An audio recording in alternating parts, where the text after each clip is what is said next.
Assalamualaikum warahmatullahi wabarakatuh.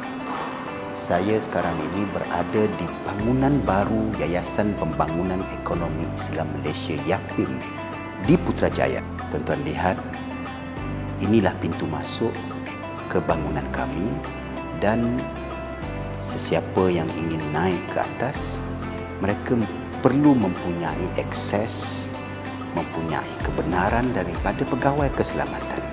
Begitu jugalah di bulan Ramadan. Namun, aturan Allah Subhanahu Wa Taala ini berbeza dengan aturan manusia. Pada bulan Ramadan ini, Allah membuka seluas-luasnya pintu syurga. Allah membuka pintu kerahmatan. Allah membuka pintu keampunan kepada mereka yang menunaikan kewajipan berpuasa dengan sesungguhnya pada bulan Ramadan. Bulan Ramadan ini Allah bukakan ke semua pintu-pintu syurga dan Allah menutup semua pintu-pintu neraka.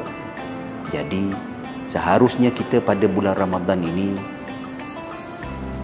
mengambil kesempatan dan membuka ruang hidup kita dengan beramal soleh dan mengerjakan puasa dengan sesungguhnya.